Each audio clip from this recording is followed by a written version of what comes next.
And so, Where is that? The recent progression. The band still outside? just a bending, Oh, goodness. Jay's ear. Okay, next item on the agenda, item 9 under consensus items, item A, personnel, appendix F, Dr. Welmers. Thank you, Mr. Chairman. We request the board approve the personnel matters as presented. So moved. Second. Comments, questions? I would just note that sadly, there's a name on that list that will be retiring effective towards the end of the year, and that's Mr. Ed Adams. And I'd like to thank him for his, Dr. Adams, for his service to the district.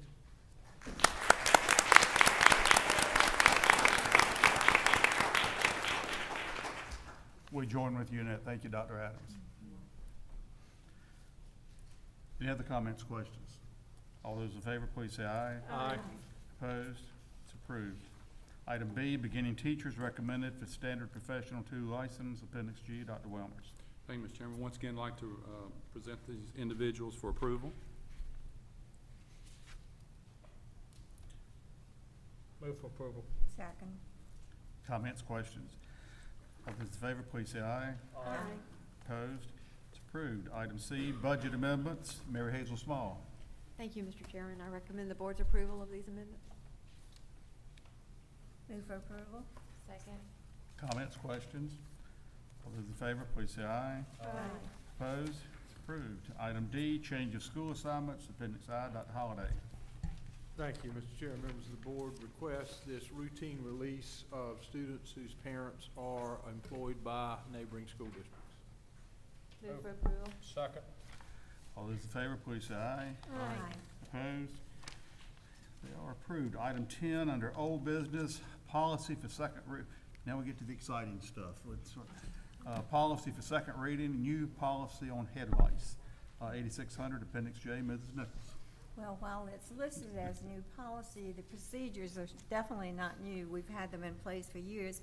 But the committee felt that if we put everything we could online for the parents, then certainly the policy as well as the procedures, everything you could possibly need to know is there for access for the parents. So Dr. Holliday, you want to add anything?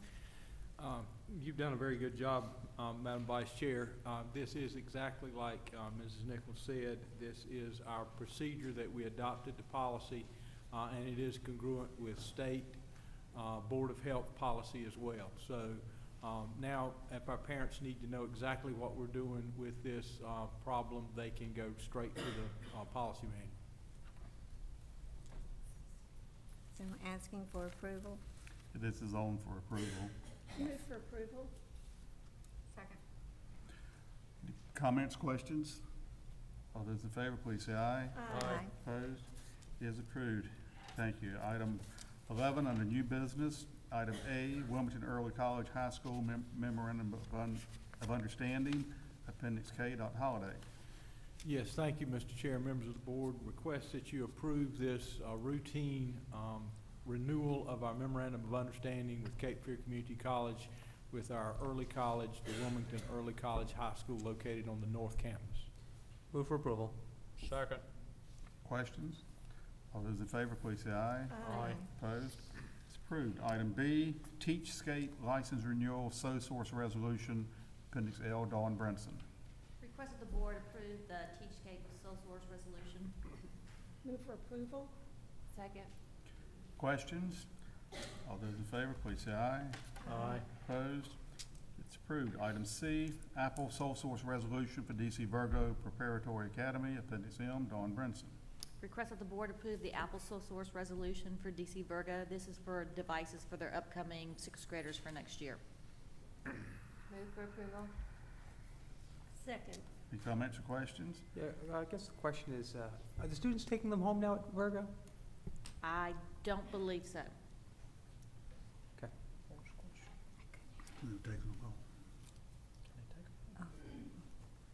Any other comments or questions? All those in favor, please say aye. Aye. Opposed? It's approved. Item D, Curriculum Course Guide, appendix N, Dr. Smith. Yes, I would ask that the board approve the addition of the Honors Service Learning course to the 2004-2015 curriculum course guide. Move for approval. Second. Any questions?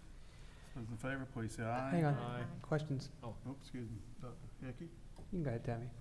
No, I was just curious because in reading through this course guide, they're sort of aligning to Common Core goals.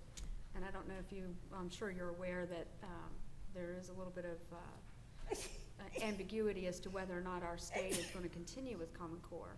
So I'm not sure if we should be moving forward with this particular program at this time, given the uncertainty at the state level. I've received a email where somebody asked this question, and my response to them was basically what you said. However, students, service learning has been around long before Common Core existed. And, you know, I don't know whether this is directly as a result of Common Core that this is being brought about, but I think it's good to have a student learning component that helps students to go out and see things outside of the environment of the public school building, and to be able to give back and to provide service to the community. So, I mean, I think this is, it may have, Common Core may have a component of service learning in it, but I think service learning is bigger than Common Core is my thought about it. Well, but the information in the, I mean, they are, I'm looking at this course will also reinforce many important elements of the Common Core curriculum, such as how to access point of view, integrate content presented in diverse media. You know, again, Common Core is riddled throughout this I don't mind document. striking the word Common Core out of it and just simply say, you know, leave the rest and remainder, because I think the rest and remainder, I just think Common Core, I don't think it's necessary for this program to exist, is all I'm saying. Where are you on there? Which goal? I was trying to find the. It's actually in the short and long-term impact, or excuse me, the rationale for recommendation. And you know, I'm not necessarily objecting to service learning. I do have some issues with some of the language within this document that are a little vague, and I'm not quite sure what exactly they mean. I mean, I don't think you necessarily have to have a curriculum that focuses on service learning in order to volunteer within your community either. So, I don't know, Dr. Hickey, did you want Take to that out. inject anything? I'm sorry I interrupted you earlier. No, you never interrupt me. It's always my pleasure to accede to your wishes. But I guess looking at where we are now,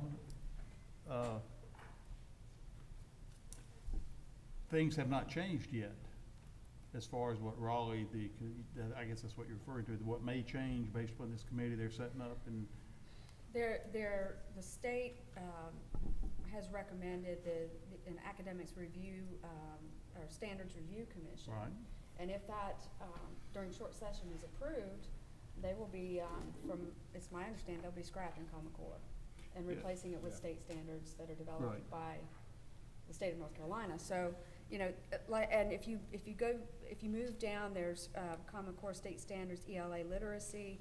There's references throughout this document to Common Core. And so, and there's also a link to the Common Core standards at the end of the document. So that's my only concern, is that, you know, we're going to approve a program that is aligning with Common Core standards, and we may not be, the state may not be proceeding with them. This is in addition to next year's course curriculum. The study bill won't even start their work until fall of the year and won't make recommendations that would be implemented for a year. So you're approving this to go into next year's course curriculum, which will still operate under the current set of standards. I have a question. When do we have to approve course curriculum for things to be added? Is there a date that we need to approve? Generally, it's a spring a early spring approval for the fall because they need them for students to register. It actually happens in November, December timeframe. Because this seems like an interesting course, but I would like to see exactly what the curriculum is. I mean, I attended lots of seminars, you know, and the seminar seems to be a seminar to promote discussion, kind of sounds almost like a college seminar. But of course, all college seminars come with directed reading lists. And, you know, I'd like to actually see the reading list. It talks about case studies of civic leaders and philanthropists. I'd like to sort of see which philanthropists and civic leaders we're going to be learning about. And it also talks about differences in equity and how that impacts society. And, you know, I'm sure there's an entire literature on that topic alone. So it'd be interesting for me to see which papers that we've decided the students will read. Because I'd like this course to present, you know, multiple viewpoints on these issues and not end up being, you know, us telling them the way we want them to think. So my concerns really just are more having to do with the reading list and the curriculum, and I'd like to see that before I would vote to approve this, Common Core aside. Has all that been determined? Has all that been determined at this point? Because I know with many of these things that it's not. Not at this point. We were looking to add this to the curriculum course guide specifically for New Hanover High School. And then at that point, once the teacher is assigned, then those materials would be developed based on the standards associated with the curriculum. I can, in consultation with Mr. McAdams, go back and see if they can produce some of that information in anticipation of the enrollment of students in this course, if that is the desire of the board. I would also like to know about the partner organizations that they have in mind.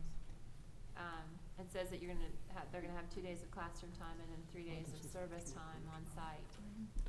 What would the oversight be at those partner organizations? What would that look like? Would they have a mentor available? I mean, is it gonna be something along the lines of, you know, what happens with senior projects, where you have a mentor assigned? You know, that 3 days, the majority of your time is going to be off campus or off the site. And I actually think we have a representative from the school with us, if you'd like to hear from them now. Sure.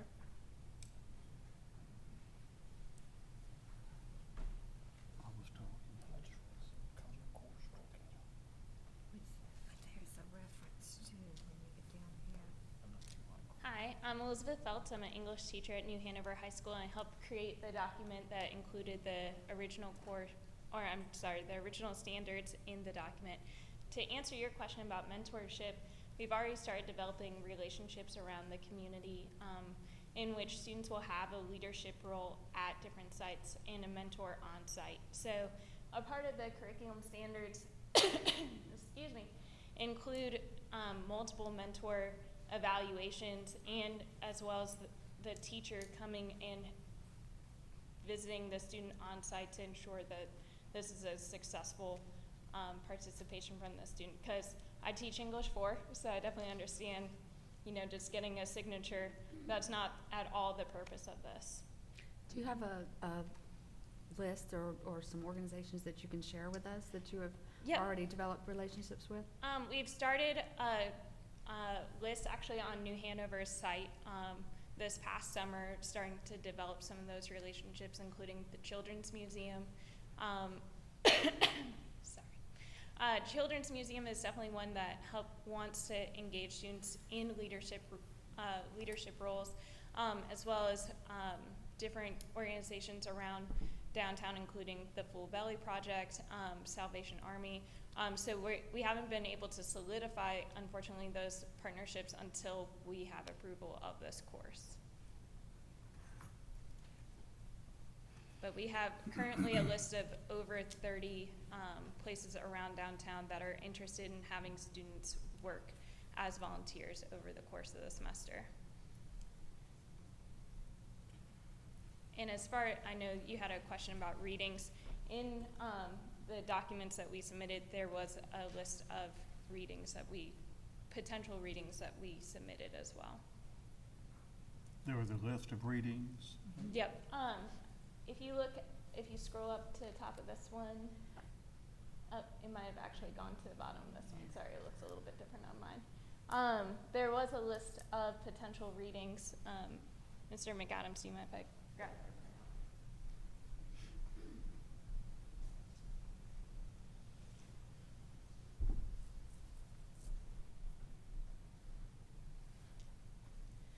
Like you said, we're still putting together our final list of readings because, like you said, we want to have multiple perspectives, not telling students just one way to look at different issues. But some of the ones that we've been looking at are Half the Sky, Savage Inequalities, It's Our World Too, How to Change the World, Social Entrepreneurs and the Power of New Ideas, Nickeled and Dimed, amongst many others.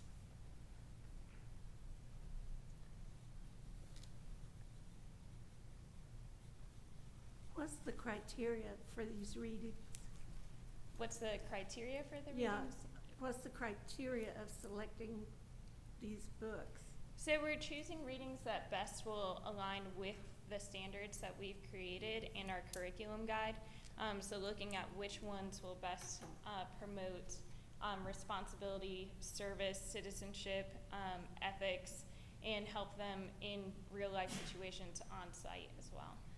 Thank you. Were the concerns the fact, the references with Common Core or the reading? I mean, we could either strike that or table it. Well, I think I'm sorry. My concerns have to do with the readings. You know, I would like this to be, for students to get a broad perspective on these issues and not have it be from one perspective, which of course in children of this age it would be tantamount to could be tantamount to an indoctrination in a way of thinking. And so I think this course is a great idea as long as it's done correctly. I mean, I'm a fast reader, and so I would welcome the opportunity to have you send me the readings and I'll read them. And I mean, you know. Because I've asked the superintendent, we could make a decision on this in June and still have time to get everything taken care of. Is that You could do correct? it in June, because students will still be there, and there'll have to be some, they're doing the registration now, but you could do this in June. It would require them then to make some course adjustments after that. But after June, the kids are out of the building, and Mr. McAdams has to get his schedule set. So if you table till the June 2nd meeting, that would be the absolute really drop dead deadline. You have to make a decision in order to implement for next year. And if I may, I would like, if possible, to try to make this happen so that way we can interview some of our students, because we want our most responsible students in these service learning opportunities where they can be growing as leaders. So if we wait until June when students are taking exams, I am quite nervous about making sure that students are prepared and equipped to be able to know where we can even place them based on their experiences and interests as well.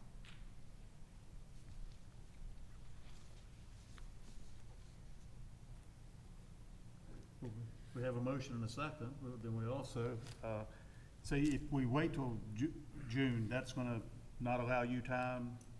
I'm nervous that we won't have time to go through what we're hoping an application process, interviewing, looking at students' GPAs, teacher recommendations, their interest and experience. That way we can place them in the right field experience for this to be a valuable semester for them. Yeah, I mean, I hear you, and you know, over the years I've sat through many seminars, and some have been provided multiple points of view, and some have been sort of single-minded in their pursuit of what the instructor's beliefs are. You know, I think in a course like this, we have an obligation to help children learn how to think and not make sure that we're not telling them what to think. And I hear your concerns, and well, my concerns are that, you know, we foster independent thinking among the students and not, you know, give them selected readings, guiding them down the path of what some people believe versus what other very reasonable people believe. Well, and a part of the assessments that are listed in our standards are self-directed projects where students have to research and find multiple sources from various perspectives on the social issues that address where they're volunteering.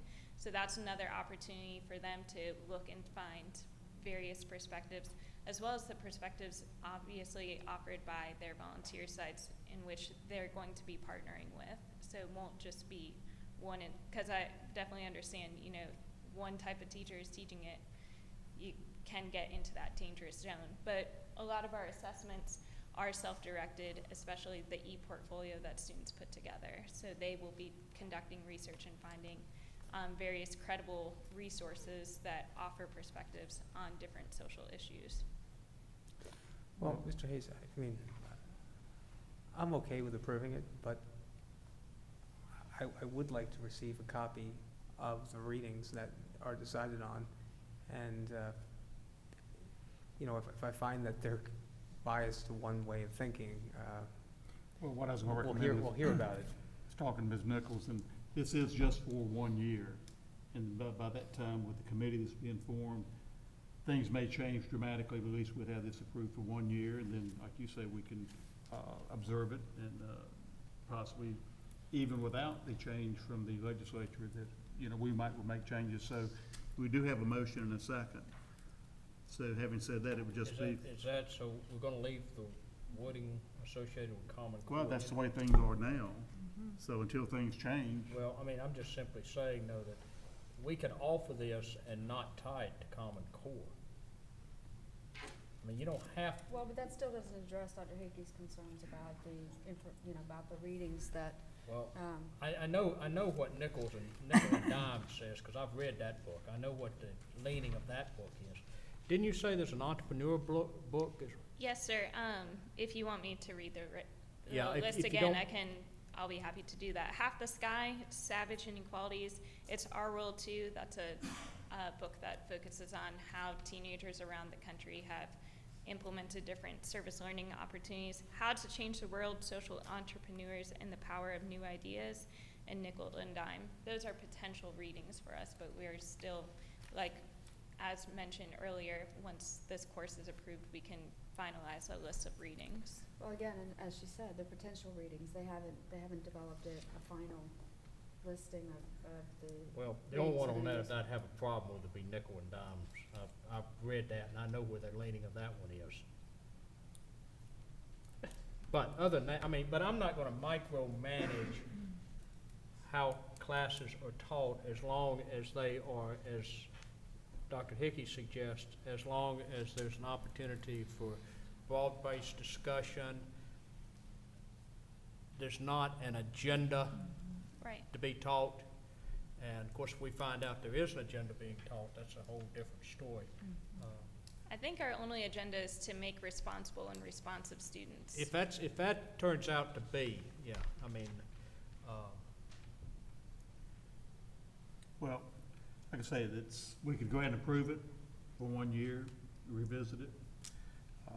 Is that That'd be fine. agreeable? Because we do have a motion, and I'm fine with that, with the caveat that I, when it's approved and finalized, I'd like a copy of the readings. okay, that's, because once you finalize those, you could get a, Yes, sir. okay, Okay. thank you. Any other questions? Quick read. Actually, could you send whatever, the teacher usually gives, like an outline, course Syllabus. outline, syllabus on the first day. Could you send that to the board or send that to, Dr. course. Hartley? Okay, that would be great, because it would be interesting to see if this is something that we could implement at other high schools as well. I think that's a great goal to have and that's how we're designing the course, is to hopefully be able to give it to other high schools to be able to implement as well. Okay. Thank you. Any other questions? All those in favor, please say aye. Aye. Opposed? Opposed? It carries 6-1. Thank you. Thank you. Next item on the agenda, item E, Earth Walk Sole Source Resolution, Appendix O. Dr. Smith. Yes, we would ask for the board's approval for the Earth Walk Sole Source Resolution. Move for approval. Second. Questions? All those in favor, please say aye. Aye. Aye. Opposed? It's Approved. Item F, community eligible provision, CEP, Appendix P. Mr. Hance. Yes, Mr. Chairman, I'd like to turn it over again to Ms. Eimer Smith, Director of Child Nutrition, to present the CEP program. Well, today I'm going to present the community eligibility provision. It's with the National School Lunch Program and School Breakfast Program. I would like to, considering the eligibility provision, the agenda items for tonight are, we're going to overview what the eligibility provision is all about. We're also going to talk about how we identified the children that are in this requirement, making the decision to participate in CEP, and then I'm going to open it to any questions or answers that you may have. So community eligibility provision, or CEP, was in Section 104A of the Healthy Hunger Free Kids Act of 2010, amended the National School Lunch Act to provide an alternative to household eligibility applications for free and reduced price meals in high poverty local educational agencies, or LEAs, or districts and schools. The overall purpose of the CEP is to improve access to nutritious meals for students in high poverty areas by providing meals to all students at that school or site at no cost to the students. Now, there was a time period, it started in 2011-12, where they pilot tested the CEP in different states, and as you can see from the state model right here, in 2011-12, they pilot tested this program in Kentucky, Illinois, and Michigan. Then 2012-13, they expanded that a little bit more to Ohio, New York, West Virginia. And then 13-14, they expanded that a little bit more. And now they're opening this up to all states and all LEAs for child nutrition to have CEP implemented in the schools. This is what pilot states are saying about CEP. In Illinois, Kentucky, and Michigan, breakfast participation increased 25% in 1 year. That's amazing. In Illinois, Kentucky, and Michigan, lunch participation increased 13% in 1 year. They've said that we now have students eating who have never ate school meals before. We see improved nutritional status of students, potential improvement in attendance and test scores, and that has been tested, that they have seen, especially with breakfast. I mean, if you have an increased participation, or if you get children to eat breakfast in the morning, you do see better attendance, less tardiness, less visits to the nurse's office.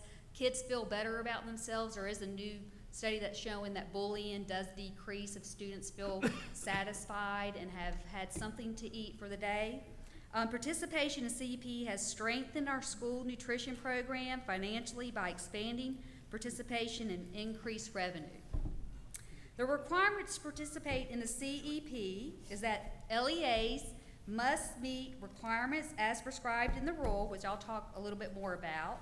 LEAs must participate in both the National School Lunch Program and School Breakfast Program, which we do.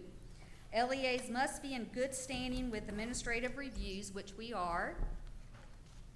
And considering the community eligibility provision, CEP is a 4-year reimbursement option option for eligible high poverty LEAs in schools. LEAs in schools may opt in or out each year. So every year, if this is approved, I will review the schools that are, and I'll talk more about this later, about those schools that may not be on the list, and I will see if they can are approved for CEP. A LEA may participate in CEP for some or all schools in the LEA. Now, the CEP requirements are the LEA must have a minimum of 40% identified students. That's different than, it's not the same as the free and reduced participation at a school. Identified students are identified by direct certification, or they are categorically eligible. SNAP, Supplemental Nutrition Assistant Program, Temporary Assistance for Needy Family, Food Distribution Program for Indian Reservation.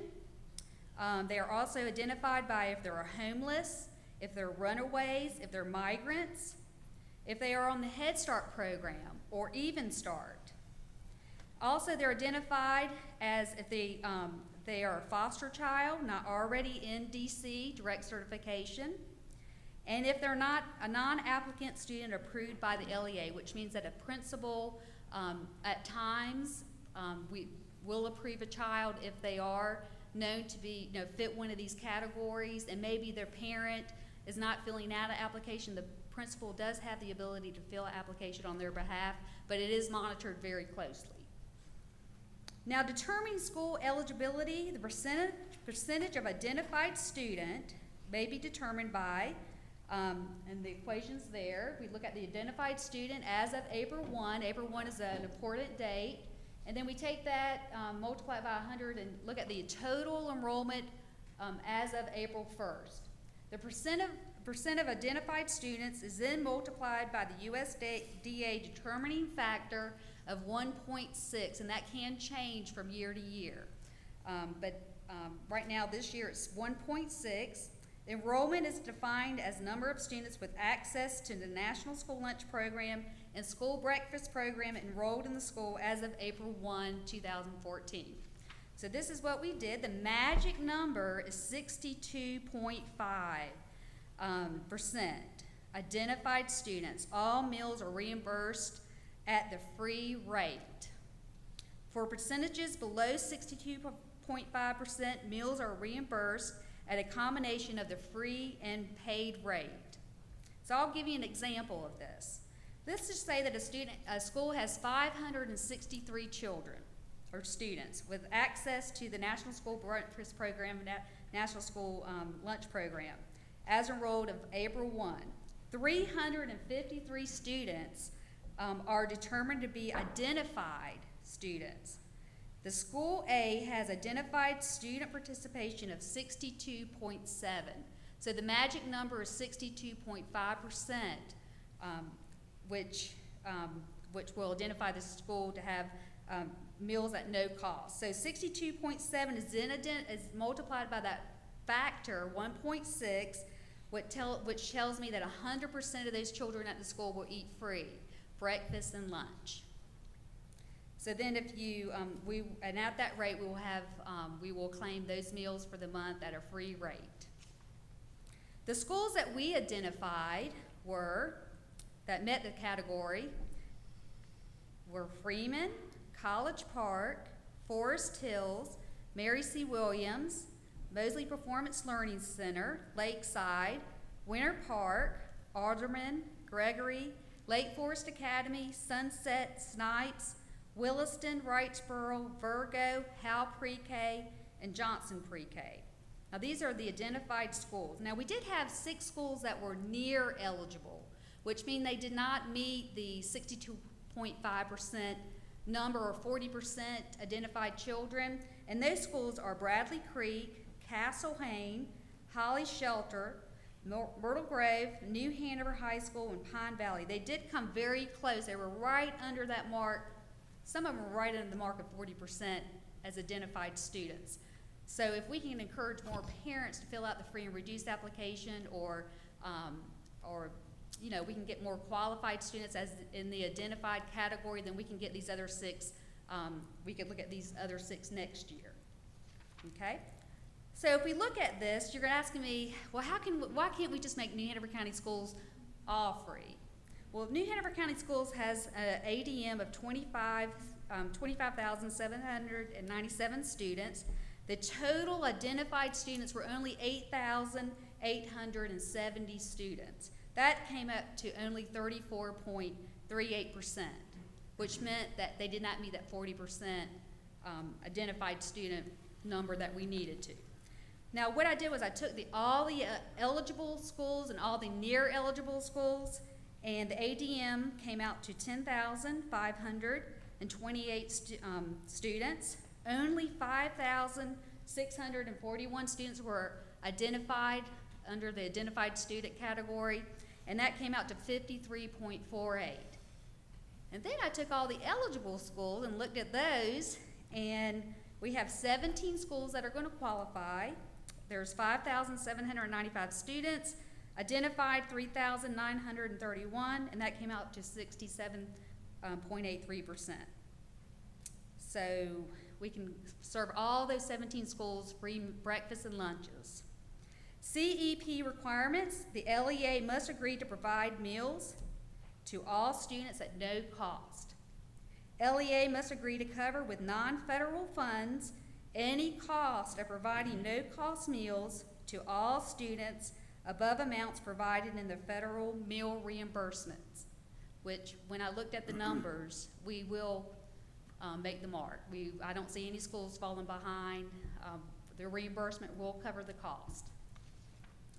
CEP requirements: LEA Child Nutrition Department agrees to maintain a total count of breakfast and lunches served to students at the point the students receive the meal. LEA Child Nutrition Department agrees that it will not collect free and reduced price applications from households for the purpose of the National School Lunch Program and participating in the CEP schools. So no applications will be given to these 17 schools. The question will come up, well, if my child isn't, I have one child attending a CEP school and one child not attending a CEP school, the child not attending a CEP school will get an application and will have to apply. But it is of great benefit for those 17 schools to help out those children at that site. Let me ask a question. Yes, sir. How does the government continue to certify these schools as qualifying if, so say we redistrict, and now we haven't had people fill out applications for 3 or 4 or 5 years. How does the government continue to certify these schools as qualifying? Well, what we'll do in child nutrition, I will evaluate it every year. So we do get direct cert files from DSS that electronically go into our program. So I will know at those 17 schools all the students that were directly certified, and that means through the DSS website, it will connect with my computer. I will also ask that the social workers continue to send me the students that are homeless, that that meet the McKinney-Vento Act, and continue to send me those forms. So I will record those. I will also ask, for any child that is, we will check with DSS on foster children, so we'll keep record of that information. So there are, behind the scenes, even though we're not collecting applications, we will work behind the scenes to make sure we keep up to date every year on the students that meet the identified student categories. Does that answer your question? Sort of, but it doesn't Okay. capture all the students who are eligible by application. And applications, some children are qualified through income. That is not considered an identified student. Correct. Right. So there are ways that I can connect into DSS programs that will talk to my program, that we do reach all the children that do qualify as through direct cert, through food stamps. But then I am going to ask the schools to help me out with continuing to send me their McKinney-Ventos. We're going to continue to work with the Department of Social Services on foster children, because I don't receive a list of those children. But we do, as soon as we find out about foster children, we do ask DSS to, verify that information. So it's a work in progress every year to identify these students, and I'm still working at it, within the last few months of school. Yes, Ms. So Coe? essentially, what you're doing then for these identified schools is eliminating the application process. Correct. And just for clarity, Eimer, and I'm sorry, I can't call you Oh, Ms. that's Smith. okay.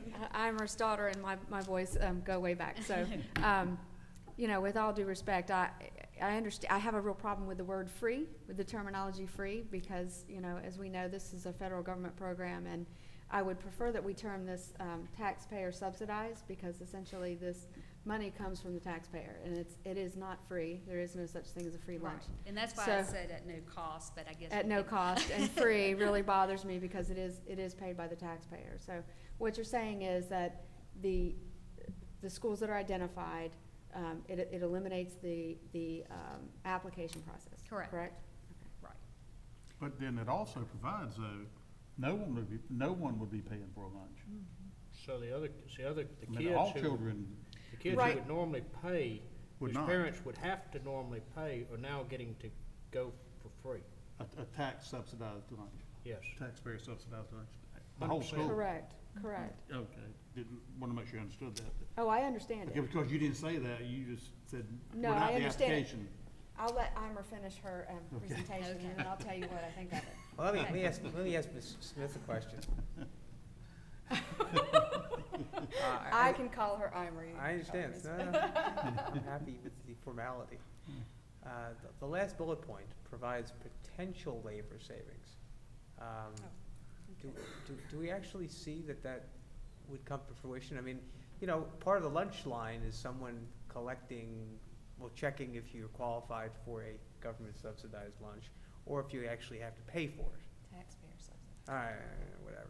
And I with apologize. that bullet point, that's actually behind the scenes in my office.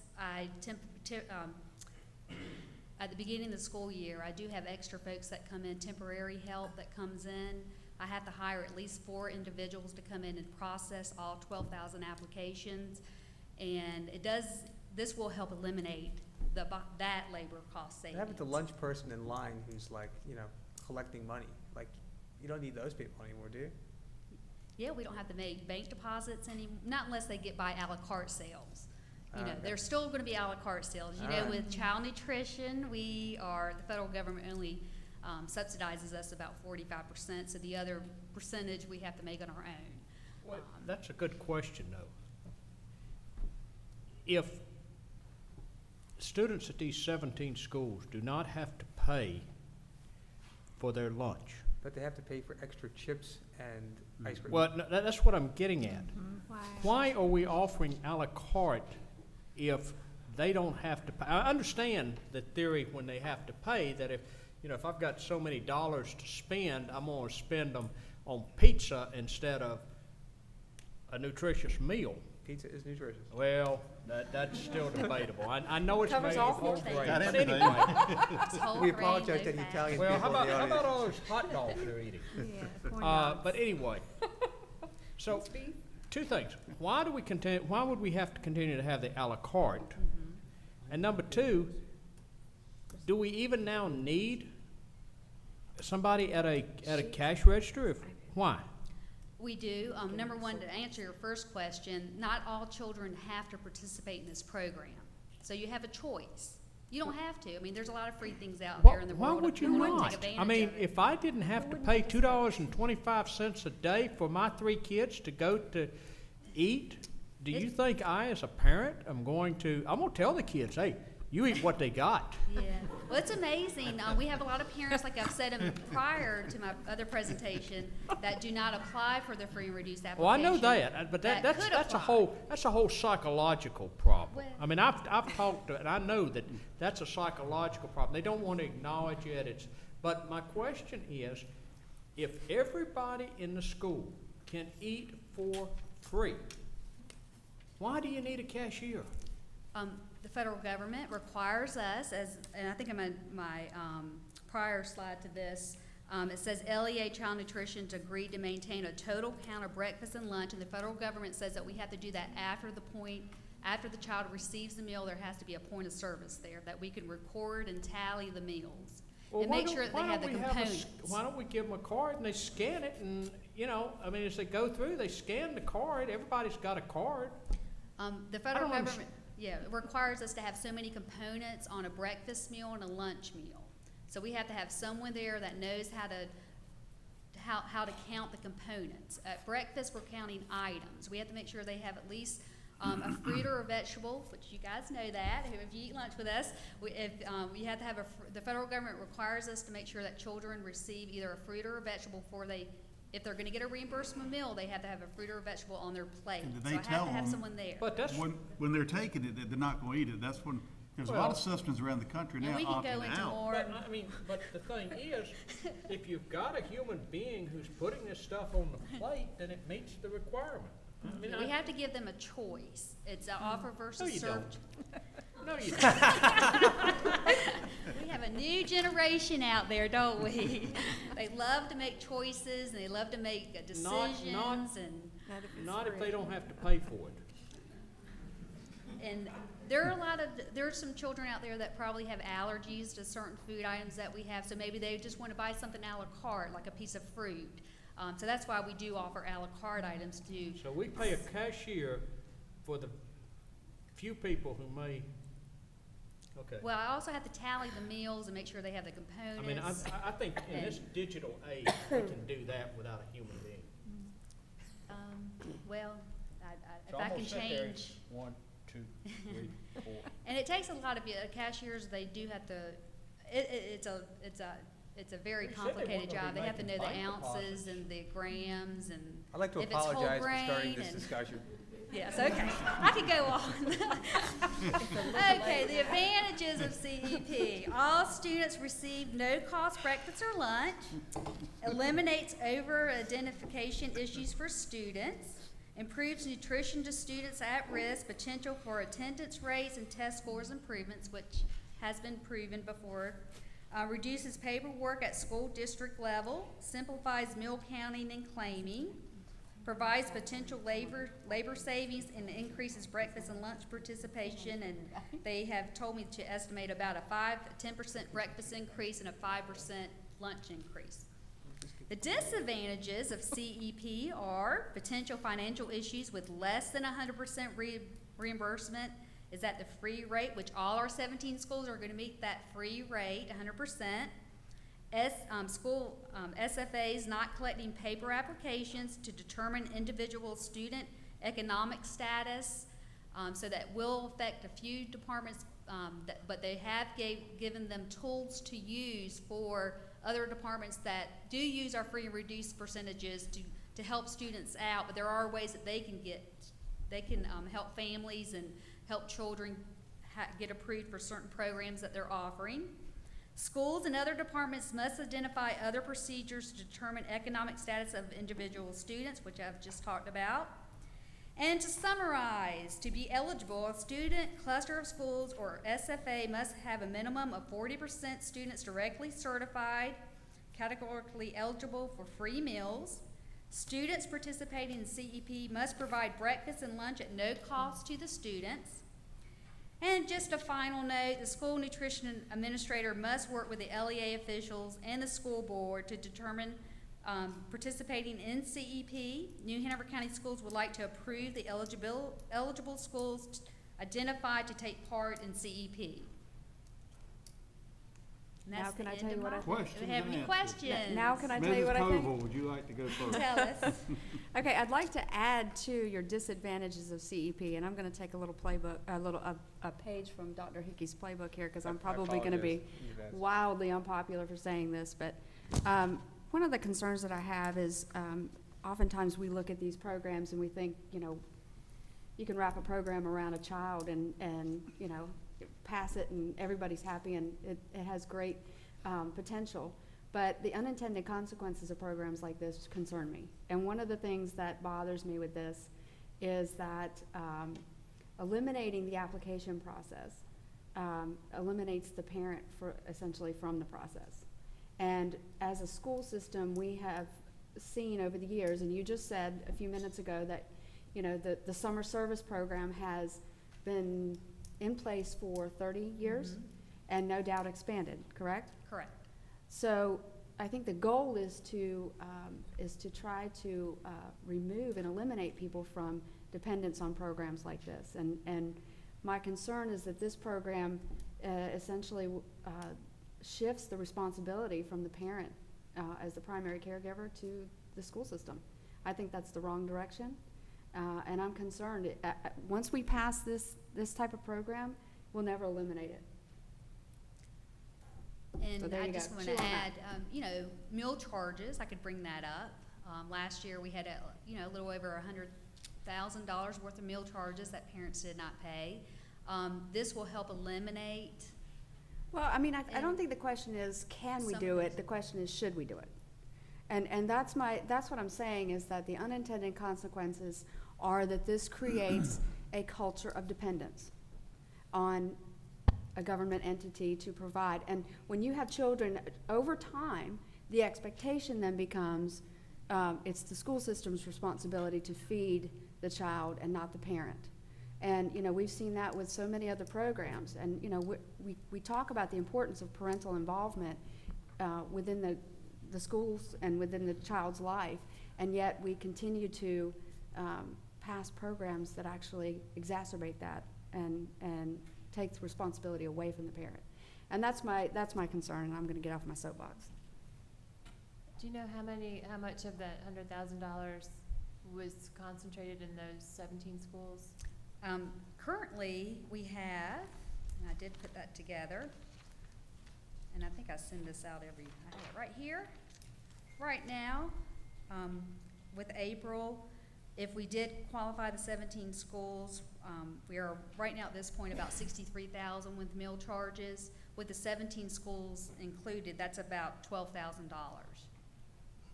So 12,000 of the 100,000, is that what you're saying? 12,000 of this current year, 63,000. 63,000, okay. Right.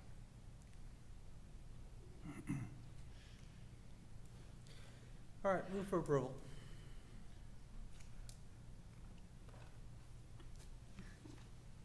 We have a motion to approve. Is there a second? Second. Because the only comment I would make, Ms. Coe, was I certainly understand what you're saying and do not disagree with you, but I guess, as Ms. Smith knows, I have advocated for many years in this area, particularly with what Mr. Higgins and them were talking about earlier as far as the summer program, to expand that. And I look at the role of the public school itself, where we're educating all children, and I think back to where when public schools first formed, if my memory serves me correctly, Dr. Markley, correct me if I'm wrong, but I think in the beginning, parents purchased textbooks when their children attended school. Then later, as a progression, they began to rent textbooks in the public schools. And then, I don't think we do that anymore. I don't even think they pay fines. You guys pay fines at the end of the year if you damage your books or anything? You do, okay. You can collect them. If you can collect them. And I've just always felt very strongly that, and I don't disagree with what you're saying about parents, but I know for a fact there are many, many children in this county and in surrounding counties and in many counties, the best meal they're gonna have that day is that little lunch they receive at school. Many of them have started the school day, and I know it's a parent's responsibility, but, you know, but the point is, there are children that will benefit, you know, with breakfast or lunch. Over the years, there have been many things we've attended through the School Boards Association where counties, and I've advocated for this too, where to increase rates, because I know how important it is for you, if the child is hungry. I know Asheboro City Schools one year put on a program where they let the children come to school, get into class, get started, then later they had breakfast in the classroom. Participation rates went up, and they worked out before this, I guess it's been 5-6 years ago now, they worked out a system basically doing what this will do. And I don't know if it's through their whole system or what, but it was a way they figured out where the children ate at the expense of taxpayers. And I agree with you, there's no free lunch. But I just, you know, to me, the bottom line is I know there are children in here that benefit something like this, or the backpack program, many of those types of things. And we are talking about children. And We have to keep children in mind. But it doesn't change their eligibility. It just changes the requirement. It just eliminates the requirement that you have to actually apply for the assistance. Well, And it could reach. once you're expanding. Right, it could reach you're some expanding. children that would Right. never Exactly. apply. Yeah. That's my To point. help parents. Yeah. And, you know, there's a lot of hungry children out there. I mean, you would be amazed what stories I hear from my managers about the children and the stories that this is the only meal that they received. And it's hard to think about that, but if you come and visit me during one of my summer food service sites, or just come to visit me at one of my schools, I would love to have you there, and you can just see what we see. And it's a very rewarding experience. People always ask me, why am I in this field? And it's because it's very rewarding, and, you know, I know that I'm doing something good for the children. Let me just say, I'm not against anyone, needing assistance, absolutely not. You know, I just think eliminating the requirement and opening it up to everyone I just think that's the wrong direction that we're heading, and I think it creates an environment of dependence. And it's very difficult once you are in that cycle to break free from it. So, you know, and also you have children who grow up with the expectation that they don't have to pay for their lunch. They can move up the chain and, you know, why is it fair, how is it fair that my child has to pay for his lunch? So, I mean, I just think it's teaching our children, you know, the wrong message. The schools that we have identified are the needy schools, so, you know, these are I just the wish needy schools. we could not subsidize the kids who can pay, and we could instead direct that money to the kids who can't pay at those schools that didn't qualify. You know, I mean, you say we have, and this is not your problem, it's the federal problem. We're subsidizing families who don't need the help as much as other families who are not gonna receive the help. And that to me is troubling, but I don't wanna deny the kids that need it, the meals. You know the history behind school lunches. It was created back in the 50s due to President Eisenhower's insistence because of his experience in the military, having so many soldiers who had malnutrition or poor health. And so he was behind the beginning of school lunches. And obviously, it shows that a good school lunch will help the children as far as their health and malnutrition. Any other comments, questions? All those in favor, please say aye. Aye. Opposed? Opposed. Carries 6-1. Item G, fire alarm. Thank you, Ms. Smith. Do you need a beach day now, Mrs. Smith? Sorry, Eimer. Didn't mean to beat up on you. Item G, fire alarm system inspections and repairs, all facilities as needed. Appendix Q, Mr. Hance. Yes, Mr. Chairman, request that the board approve the contract for fire alarm inspections, monitoring, and drill run. Move for second. Questions? All those in favor, please say aye. Aye. Opposed? It's approved. Item H, Betty's system HVAC repairs as needed. Appendix R, Mr. Hance. Yes, Mr. Chairman, request the board approve the HVAC medicine system for repairs. Move for approval. Second. Questions? What, I've never seen the word Metasystem. Is that just a company, or is that something It's the name of the special? system by Johnson Controls. It's just the name of the DDC control system. Metasys system is the name of their functional DDC, And direct that digital controls. controls our heating and air conditioning? Yes, direct digital controls. Okay, all right, thank you. I had never seen it before either, so I didn't pronounce it real well. We have a motion and a second. All those in favor, please say aye. Aye. Opposed? It's approved. Item I, physical security of Carolina Beach Road Complex. Appendix S, Stance. Yes, Mr. Chairman, request the board approve the contract for physical security at the Carolina Beach Road Complex. Move for approval. Second. Comments, questions? All those in favor? The only question I have is, have we ever looked into, I mean, this is sort of a human security force. And I know we keep buses there, and there are some people who think that vandalizing buses when they're stationed is funny, or decide to take parts like batteries and things like that. So I understand the need for security. But have we ever looked at just what it would cost to install like a serious camera system?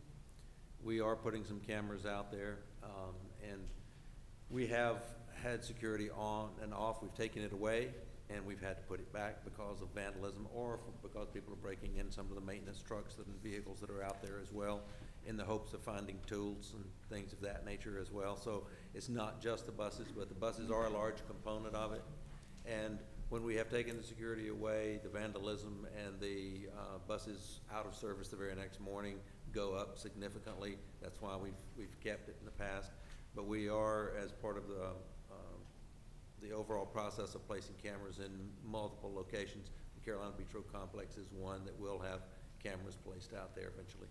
Because, you know. So we are looking into that. This is $76,000, which is, you know, I mean, it's quite a bit of money. Right. And I understand that there's a need because of vandalism and things of that nature, but, you know, it'd be nice to, not spend $76,000 on security, even if it costs $76,000 or $100,000 in cameras. And, you know, I suspect if it was well known that if you, you know, do something there, you're gonna be on tape.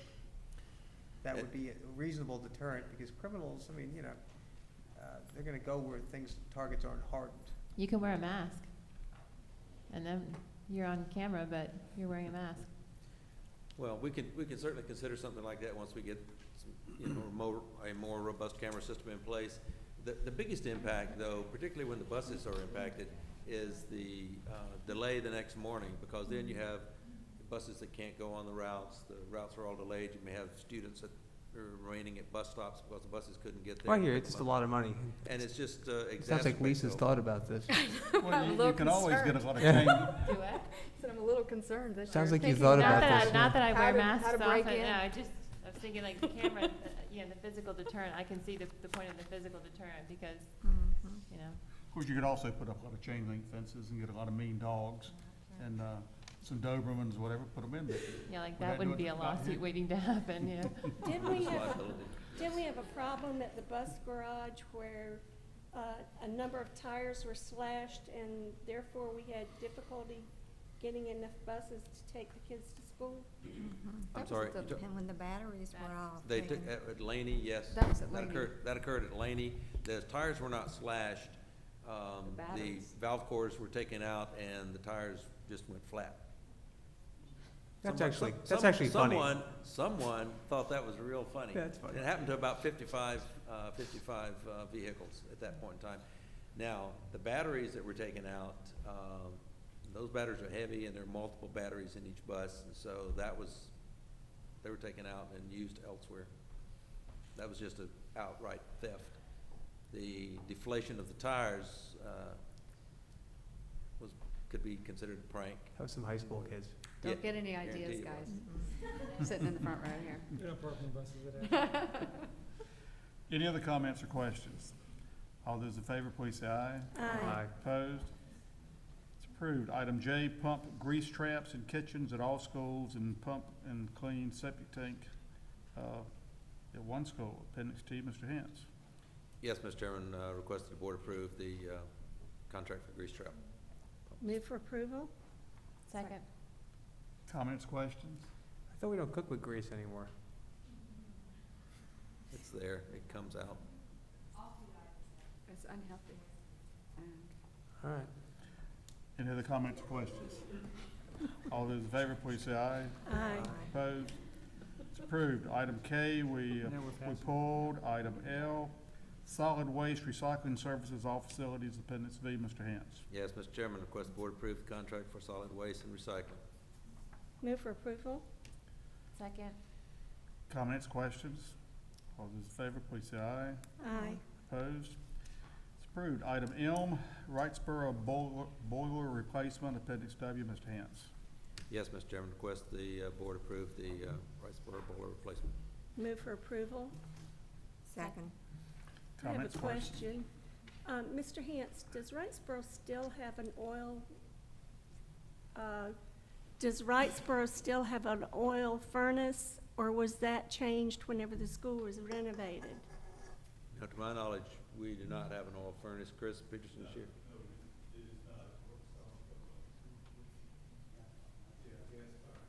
Okay, thank you. Any other questions? All those in favor, please say aye. Aye. Opposed? Approved. Item N, bids for mobile unit installations, Appendix X, Mr. Hance. Yes, Mr. Chairman, request the board approve the installation of the mobile units, contract for the installation of the mobile units. Move for approval. Second. Comments, questions? All those in fa- I assume this includes purchase of the units too? Are we Yes, this- purchasing or or renting? I thought This we is were the- renting. This is just the installation. Now, we're purchasing the units, and this is the installation of the purchasing the units. And it's costing $226,000 to install them? To purchase and install. It's purchase and install. We're We're buying doing- the units and installing the units. And that's the $226,000? It didn't say that. Eddie, Didn't say that. Well, I'm looking up here. This is just installation. Yeah, I know, and it didn't This say is that. just It the- just said for installation. What, it said construction? We've already purchased 4 units. They're scheduled for delivery in I think it's towards the end of June. But this is just for the installation. So it's the foundations, and it's all the utility connections, and you know, telephone, data, security, everything you'd find in a regular classroom.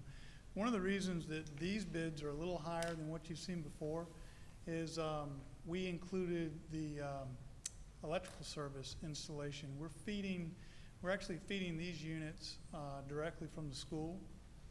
So previously, that is an expense that we had, but it was an expense we were paying to the utility company. In this case, we're going to feed these units directly from the school. We're doing that with water, sewer, and the power.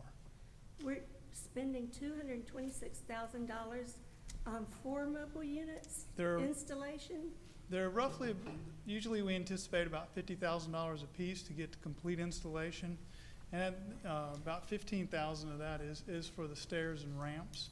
But you know, that's what we normally figure. I think these are a little higher, again, because of the utility connections. That's an expense we had before, but we were paying that directly to the utility providers. Now we're paying it to the contractor since we're pulling off the... I'm sorry, I'm an appraiser, and I don't know of any mobile unit that would come anywhere near that cost of installation.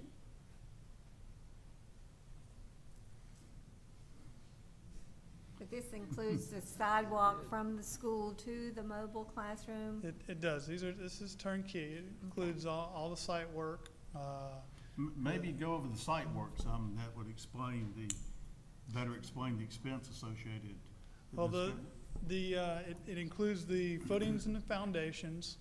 It includes any site prep work, any light grading. There's no heavy grading. Includes the aluminum stairs and ramps.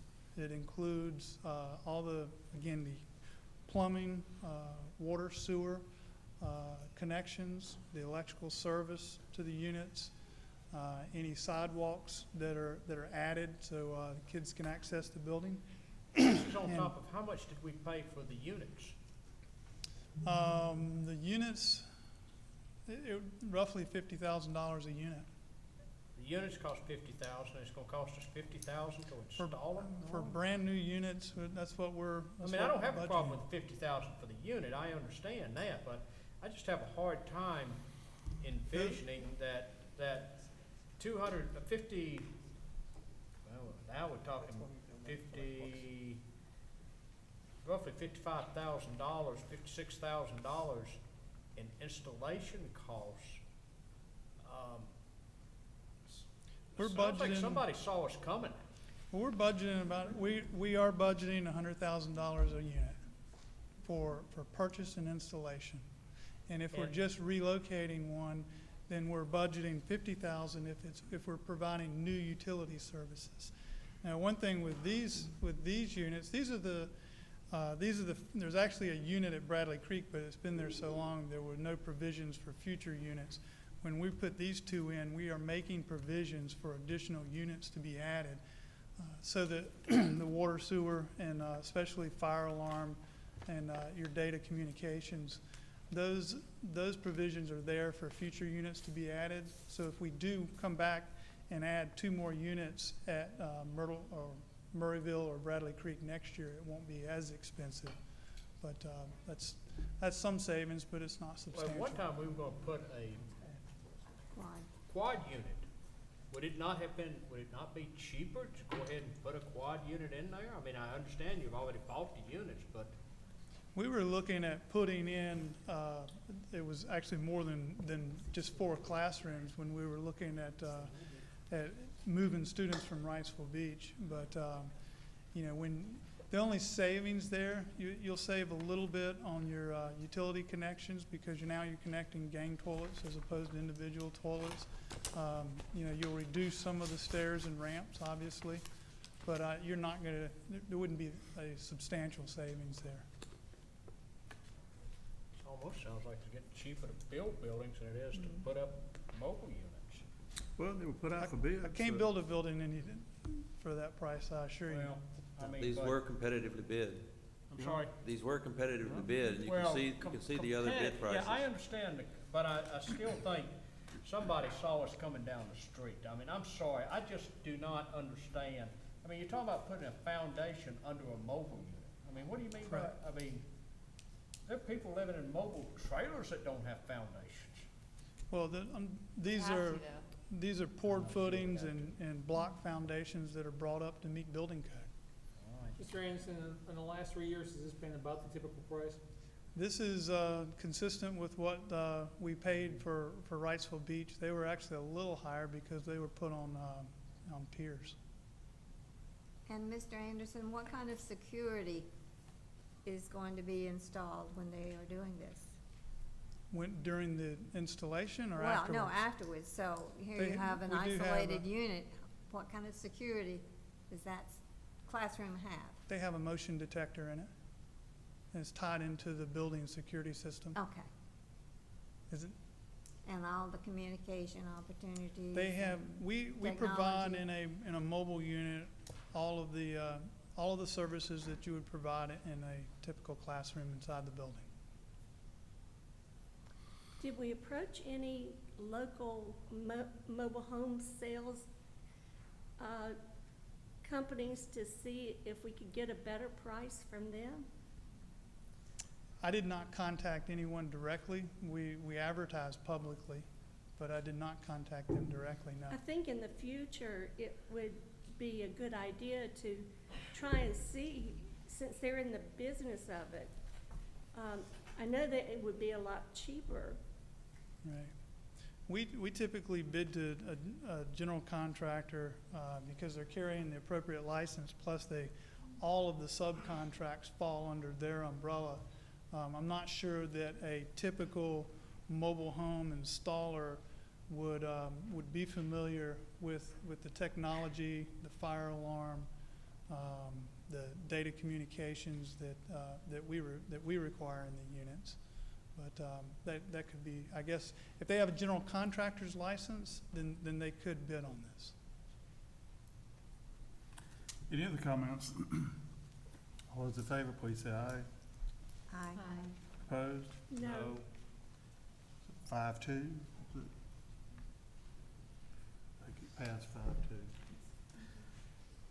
Next item, item O, North Carolina Education Lottery Applications 2014-15 Capital Construction Projects. Appendix Y, Mr. Hance. Yes, Mr. Chairman, request that the board approve the applications for the lottery projects. Move for approval. Second. Comments, questions? Explain to me again, the cooling tower replacement at Veterans Park. I'm sorry?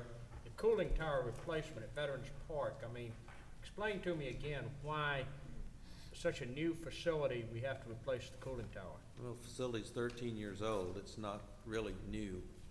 So. Oh, really? I'm sorry.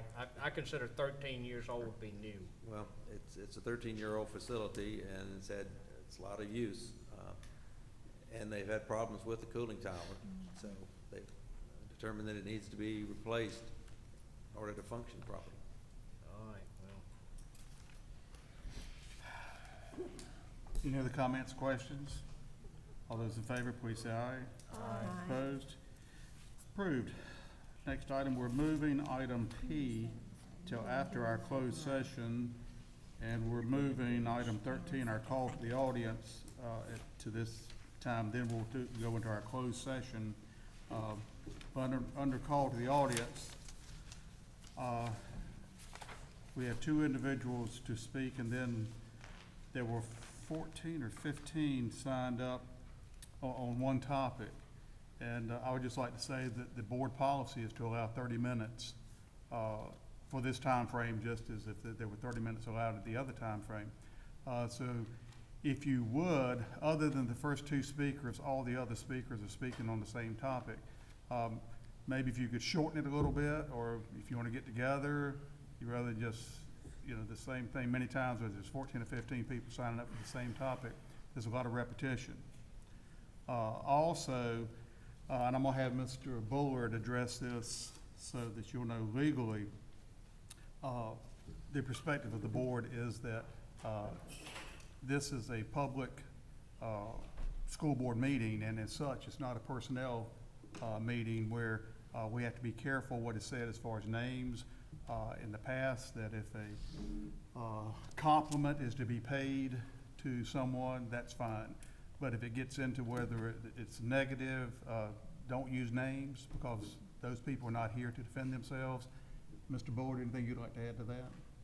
No, I think that's well said. The board policy does not allow the public comment section to be used to disparage or criticize employees of the school system. It's not fair to them because they're not here to defend themselves and they're not prepared to do so. However, well, let me also say that it's not proper to refer to a person in order to criticize them. It's not proper to refer to them by name or their position or their title, because people would know who you're referring to anyway. If you want to express support for a particular individual, that's fine, but board policy does not allow disparaging or critical comments about specific New Hanover County school employees by name, position, or title. And excuse me, I would just reiterate again that the policy does state that there is a time limit of 3 minutes, but if you can maybe shorten that up, I would appreciate it, because otherwise we'll just have to stop at a certain point. The first individual signed up to speak is Gary O'Malley. Next. Okay. I would like to say very quickly that I appreciate you all sitting through a very long and probably tedious meeting and being very polite about it. You've done a good job. I don't know if at your age if I would have done the same thing, so you're to be commended. Speaks well for Ashley High School. How many of your students, raise your hand, please? Okay, put your hands down. How many of you have learned something tonight? Raise your hand. How many of you come on. How many of you want to run for school board? Not one hand went up. No hands went up. No, but I'm sure it's been educational. It's good. It's kind of like a field trip, right? I mean, I don't know where you're going when you leave here. It's not as exciting as most field trips, correct? It's not over yet. It's okay. Next, Chuck Kubler. Chuck's not here. Chuck, okay. Well, we might do well on time after all. Next speaker, Mary Hicks. Mark Hicks. I'm sorry, Mark Hicks. Mark, I'm sorry. You just called him a Mary?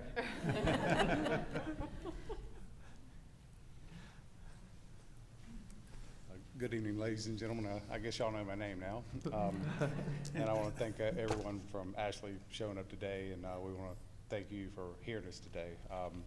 We're all here in support of Ashley High School and basically the school system, and we appreciate the job that all of you do for the kids mainly. Our concerns that we have is basically we feel like we have a leadership problem at Ashley High School. It sort of began with us with the athletic program. We saw a lot of things that have gone on this year that has opened our eyes, and the more we delved into it, we found out that it's basically been going on for the last 3 years, roughly. And we want to get to the bottom of it. We feel like we need the board's help. We want everything to be researched honestly, with integrity. We feel like we've lost some coaches in the last 3 years that were really good people that did really well for our kids with teaching them about life, helped them to study, taught them good study habits, as well as really helped them out, with their athletic careers and with enjoying athletics. And they also continued the work ethic that we have taught our kids for all these years trying to raise them. And I basically got some more news today that we had another coach at Ashley that just resigned, and there's rumor that another very important coach at Ashley will probably resign next week, and he'll be leaving to go to another school. And this is the main issue that we have, is the turnover of our coaches, and you know, we just feel like they have been harassed and they have been bullied. We also feel that when we go to the parent meeting, you know, with the coaches for fall athletics, winter athletics, spring athletics, they, you know, there's a projection up on there, and basically it's discussed about having morals, high standards, sportsmanship, and then there's protocol with parents and student complaints. So we feel like the protocol has not been followed the past number of years, especially this year. We've had several parents that have bypassed speaking with the coach or coaches when they had problems. I know of one parent and student that actually went to one of the coaches that we were involved with, and they did work it out. The rest of them did an end around, and we just feel like protocol hasn't been followed, and this, in essence, has set us a standard, you know, for other parents to do the same from here on out, and we would like to have the problem looked into and corrected. Thank you for your time. Thank you.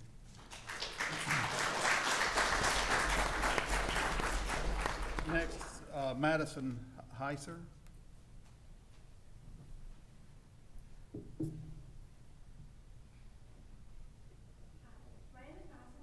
I'm here today to speak about Coach Rutledge, or now Mr. Rutledge, because he's recently been terminated from his coaching position. I've been in his 7 a.m. AP Psychology class since August, and it has been one of the academic highlights of my high school career. I understand that a few students from my class were pulled out by our principal and questioned about Mr. Rutledge's teaching methods and abilities. I and several other of my classmates who are here with me today were not with these people that were pulled out. Since I was not given the opportunity to share my positive experience with my principal, I'm here to share it with you today. Mr. Rutledge is one of the very few teachers I've had at Ashley who possesses a genuine desire for his students to be successful. His 7 a.m. AP Psychology class has been the academic highlight of my high school career, and I'm very thankful for the opportunity that I've had to learn from a teacher who does everything in his power to make sure students are successful. He is the most motivational teacher that I've had at Ashley, and he always strives to teach us to the best of his ability. I have learned and retained more information from this class than I have at any other class at Ashley High School, and I strongly feel that that's because of his teaching methods. I understand that his future as a teacher at Ashley High School is in question, and I just want to say that I feel that he is an asset to Ashley High School, and other students deserve the opportunity to learn from a teacher like him. And that is all. Thank you. Thank you.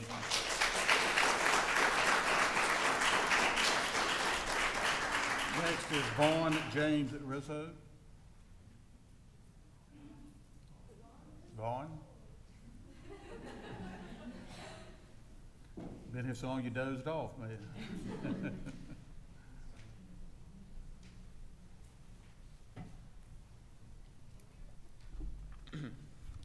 Hello.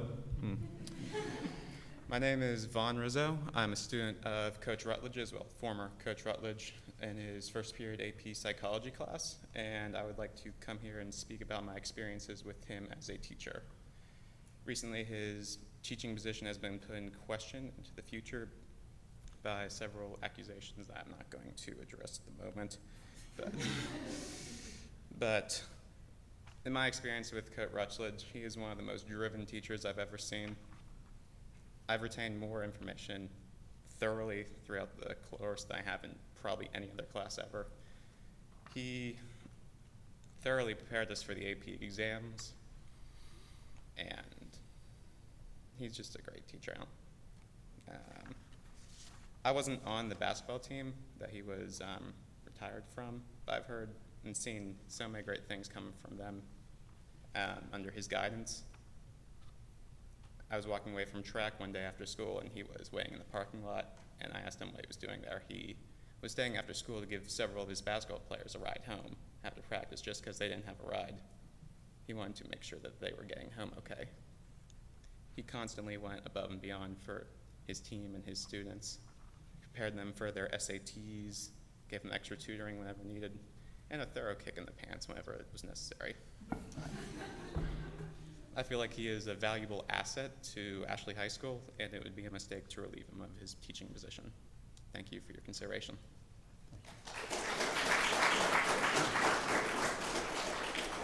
Ethan Daniel Tello.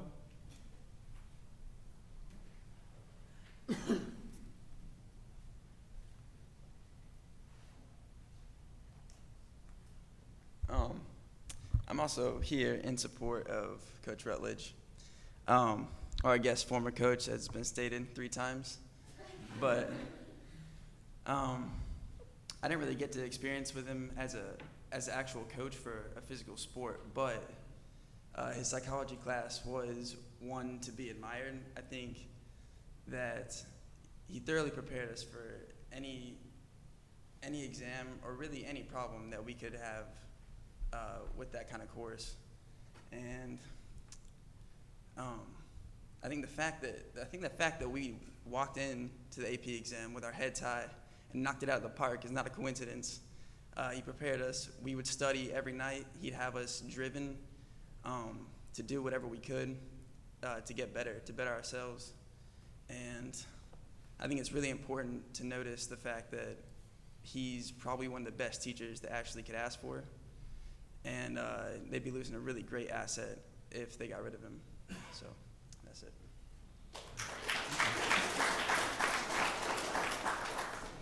Molly Prosser.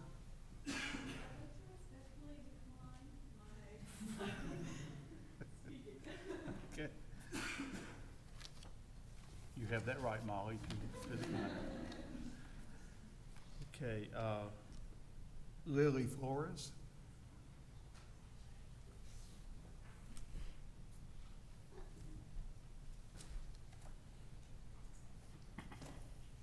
Hi, I'm Lily Flores, and I'm here to speak for Mr. Rutledge as well. I had him for my first period psychology class AP, and it was at first very difficult. It was kind of hard getting used to, considering it was my first AP class.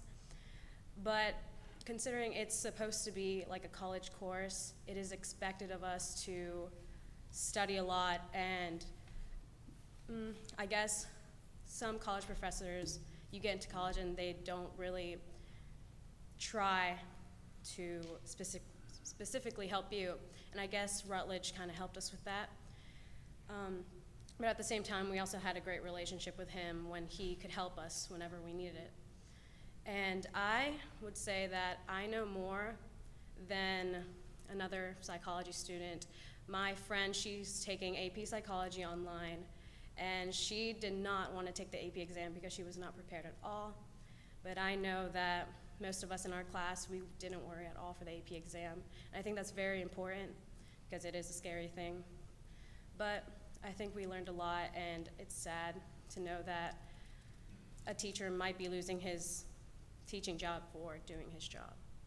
But that's it. Thank you. Rick Davis.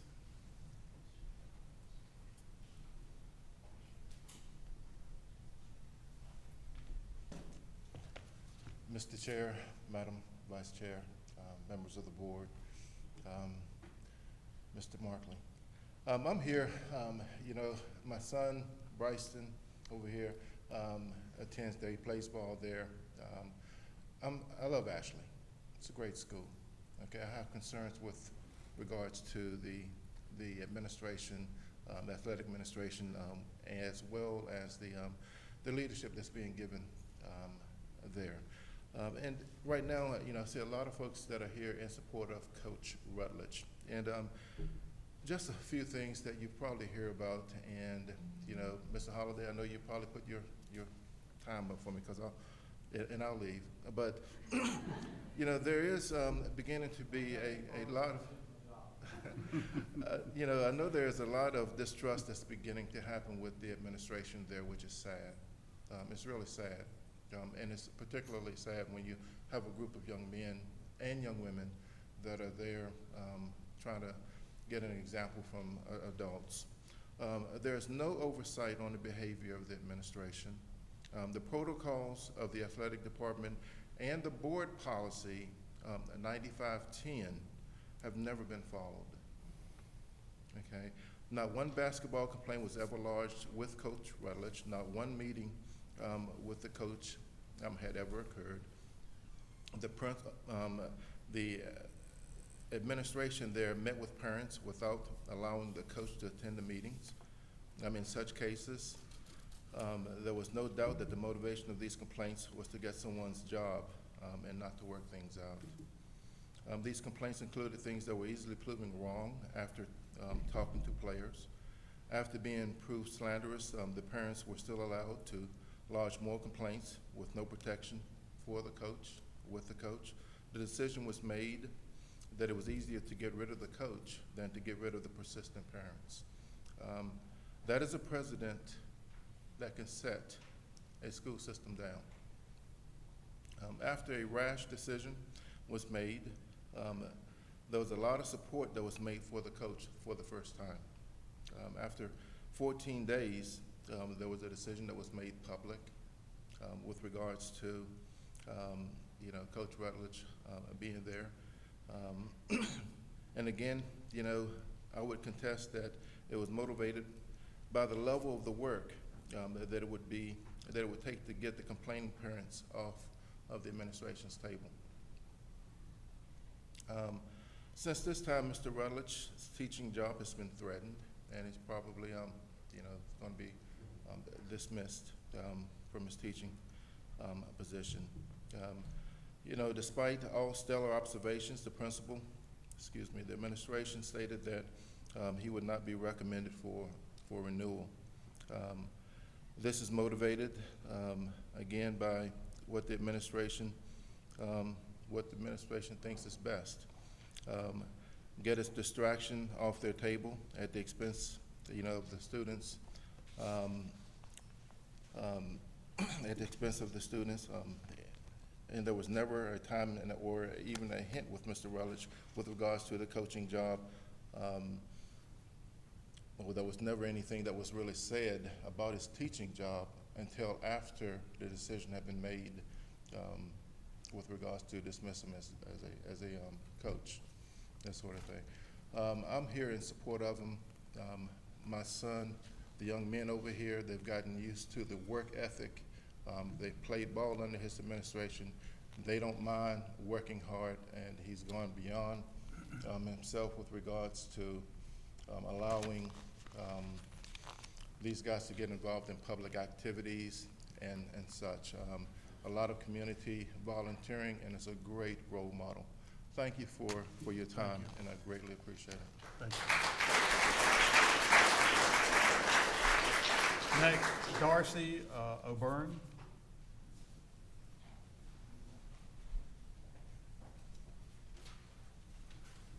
Good evening. My name is Darcy O'Byrne. I am in Coach Rutledge's 7 a.m. class. We've been in Coach Rutledge's 7 a.m. class year-round. And not to mention, 7 a.m. is very hard to be motivated for. Coach Rutledge has been the most motivational teacher with his community, his team, and his students. His class can't be identified as easy. It's very hard and rigorous, and it was a very hard thing to get used to. But as time grew on, we all adapted to his hard working skills, and we all realized that this is what we needed to do to be prepared for college. I think that the fact that Coach Rutledge has been, he may or may not be terminated from his teaching position is unjust and unfair, and I feel like not all of the students were able to speak up for themselves, and that's why we're here today. Students were pulled out of class, and these are students that I feel were not positively affected by this class, and I feel like the kids that are here today are positively affected by this class. We've been motivated, and we all felt like we passed our AP exams, and we passed all of our exams in his class, and we feel like Coach Rutledge is a very important asset to our school, and without Coach Rutledge, Ashley High School is gonna lose one of our most important teachers at our school. he's been one of the most motivational teachers. He's one of the teachers out of maybe 5 that have actually taught me how to be a better person and how to get my schoolwork done on time and actually to go home and get my schoolwork done. He's an inspiration to all of our students here at Ashley High School, and I really think that he should stay. Thank you.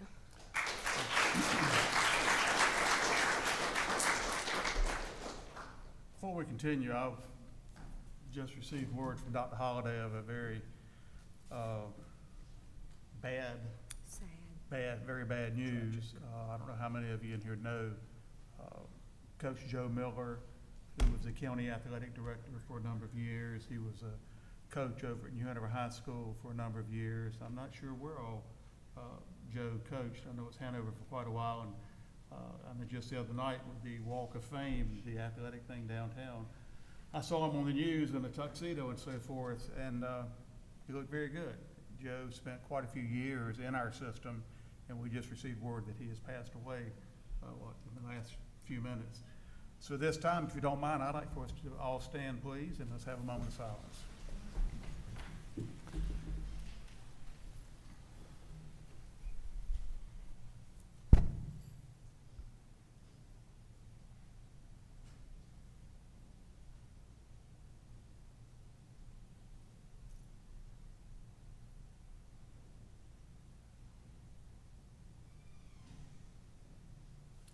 Thank you very much.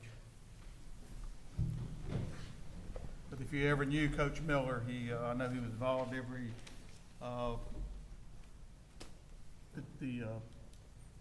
in the summer, the tournament that Oh, you're talking about the Jamboree? yeah, the football jamborees every year. He was just instrumental in so many things in this county. I'm really very sorry to hear that. Mr. Hayes, his daughter-in-law, Heather, our staff person in my department, she's his family member. She's married to his son, just so you know that. Oh, Heather is. Heather Miller, Yes, right, his that's his daughter. daughter-in-law. Okay, next, Scott, is it? I'm not sure how to pronounce your last name. Scott, why don't you come up here and pronounce your last name for me? I got that part right. The last name is Fall. Fall. Fall. Okay, thank you. I too am here to support Coach Rutledge. I mean, I think it's very evident with everybody that's here. Again, I know we're not supposed to speak any negativity, but when you see all this positive, there's obviously a negative side to it for all this positive to come out and express itself, which is a shame in itself. I do believe that there is personal agendas that were set as to the reason why Coach Rutledge is put in the position that he's in. I think it's evident in the timing of his release from coaching. As an example, or I shouldn't say example, as a fact, he was released the day before spring break. To me, that speaks volume of the lack of, I can't think of the right word, but how serious of a matter it was, that they knew that there was going to be a lot of payback coming, or a lot of people that would be upset over it, so they did it to minimize the amount of payback coming toward them. And I think that we're here to show that no, we're not going to let that just go because of the poor timing. You have basketball players and students here to support him. And again, I mean, it just speaks volumes. And I'm hoping as the board, you recognize this and look into it further and maybe override some of the decisions that have been made based on the poor judgment from the leadership that we all question. Because we all care about Ashley, we all have students there, and they're gonna be, I've got a student there now, and I've got another younger one that's gonna be upcoming. So we're gonna be involved in Ashley for a long time. The last thing we wanna do is just see all these good coaches and teachers constantly going. And you look at all the coaching, I mean, Mark Hicks had mentioned a couple more tonight.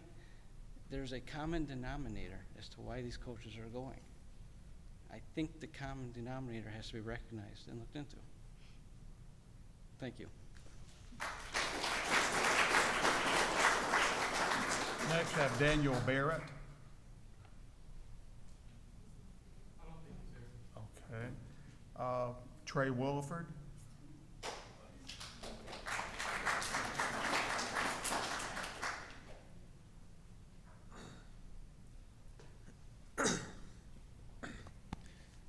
Thank you for your time. I know it's probably been a long week through the emails and the phone calls and the meetings, but thank you for sitting here and listening to us. My name is Trey Williford. I've been at Ashley all 4 years. I've had 5 different basketball coaches in 4 years. I've had 4 different principals in 4 years. I was captain of the basketball team this season, and so I kind of knew everything that went on. I have friends on both sides of the situation that are for and against the decision and the coach. What really struck me with the lack of leadership was what has already been spoken on, but I'll give you an instance. Early on when he came in, well, anytime you come in and change the culture of a program or athletic department, somebody's not going to like it. And obviously there was slanderous accusations made. One of them was that the coach had strangled me and thrown me up against the wall, and the athletic department thought it was of much concern to bring someone in from human resources to question me about it. And after the accusation was quickly dismissed and disproven, the people were still allowed to come and complain and still given time to talk about those things. But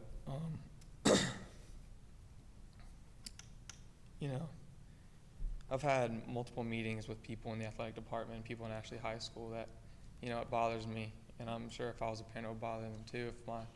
I've had meetings where I go in, and when I leave, they basically let me know that this conversation will not be spoken of outside of this room.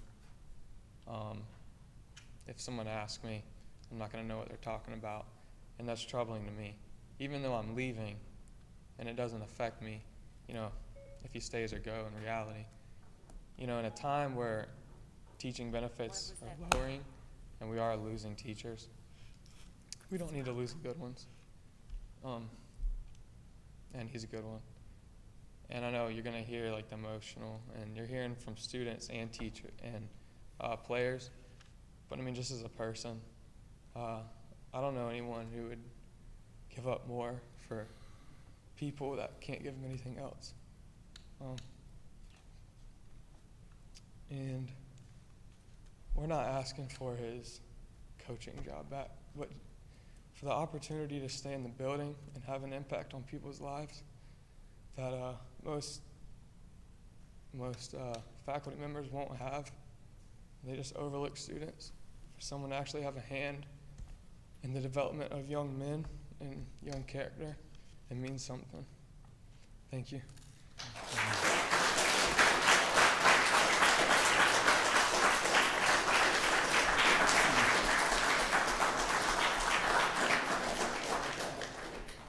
Kimberly Williford.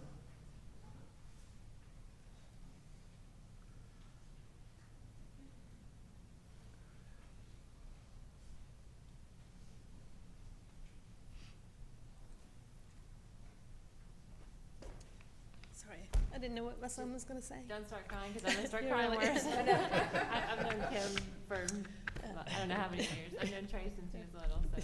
Thank you. My name's Kim Williford, and I'm Trey's mom. Didn't know what he was going to say. Not real sure what I'm going to say either. But as a parent of a senior who's leaving, so we have nothing left. I'm not vested in the school anymore. My kids are done with the public school system. I think it's troubling as a taxpayer when you have this many people who feel like things have not been handled appropriately. Where there have been investigations going on, my son's been called in and questioned about things. I didn't even know about this. Nobody called me and told me that there had been an allegation that the coach had strangled my son. I find that troubling. from an administration that hasn't been transparent. So I guess, I mean, I was a state employee for 20 years. I know personnel matters are not for the board. But I do think it is the board's responsibility to make sure that procedures are handled correctly and that things are handled appropriately and in a way that gives confidence to the families who have children at this school. And I think that's something that y'all need to consider and look into. And I'd ask for your time. Thank you.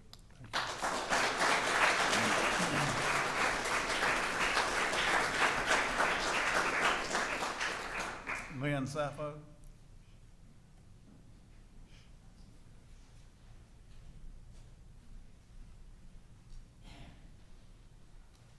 Thank you for having us. I think it is a testament, as noted before, the support that Coach Rutledge has at Ashley High School. And I can only tell you what he has done for our family. My son, his grades have improved. His community service has improved. He's become a leader. He won the JV varsity award for leadership, and that was all because of Coach Rutledge. So I always cry, so I don't want to start the waterworks, but I appreciate all of you coming here because they put themselves out on the line to represent Coach Rutledge and to tell us and inform you what he's done for all of us. Thank you. Thank you. Ethan Sappho.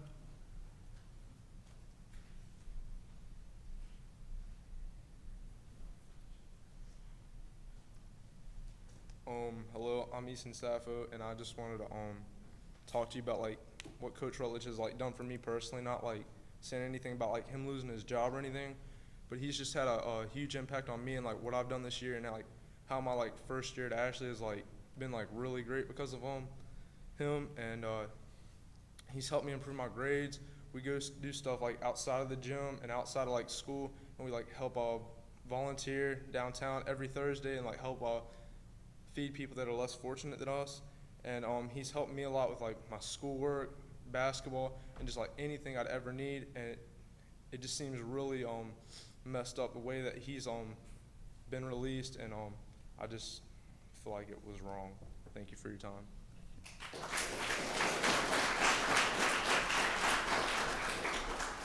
Ryan Fall.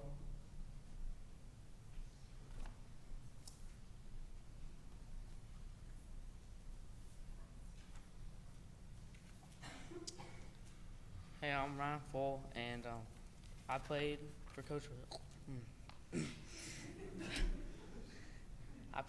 Rutledge, and I just want to talk about like everything he's done for me. My grades have improved. He's taken time out of his day to help me figure out a math problem that I couldn't do, like math homework, and as Ethan said, we do volunteering every Thursday.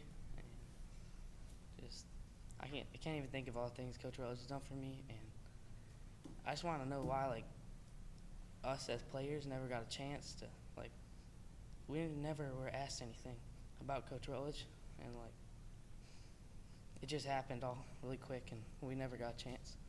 And when we did, it was like we were all called into a room to talk about our new coach and how we wanted to practice and stuff. And when you call a bunch of 14 through 18-year-old kids in a room and ask them how hard they want to work, no one's going to want to work hard.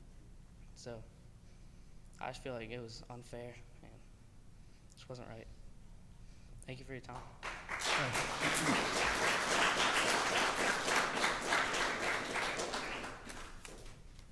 That's the last of the individuals that signed up. But before I move on, because we'll be going into closed session in just a minute, I'm sure you'll all be leaving.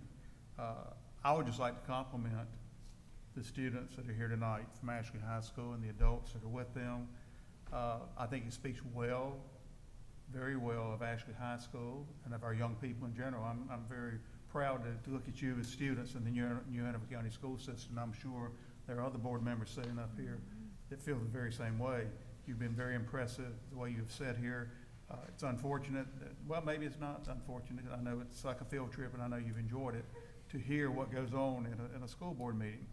But you're to be complimented, your parents would be complimented, and I think teachers and the adults and so forth that are working with you are also to be complimented, but particularly your parents, because you've been extremely well behaved. Any comments any other board member would like to make? Well, I think they probably suffered, actually, quite a bit, but, you know, to see and to hear the passion that you all have for clearly someone who means a lot to you is just phenomenal. We often don't hear from people unless there's a complaint about someone, so to hear the positive feedback, I think is fantastic, and I appreciate, you know, and I'm sure Mr. Rutledge appreciates your efforts on his behalf, so thank you for coming out tonight and enduring this boring meeting so that you had the opportunity to share your comments. I appreciate it. And for being brave enough to speak up. It's not easy to get in front of a group and get on the microphone and say your piece, and you all did a great job. So thank you. Any other board members, anything you'd like to say? Okay, thank you. Next item on the agenda is a closed session. We need to go into closed session pursuant to North Carolina General Statute 143, 318, 11A3. Motion? So moved. Second. All those in favor, please say aye. Aye. We are in closed session. Remind you, we are going to come back out of closed session for another business item.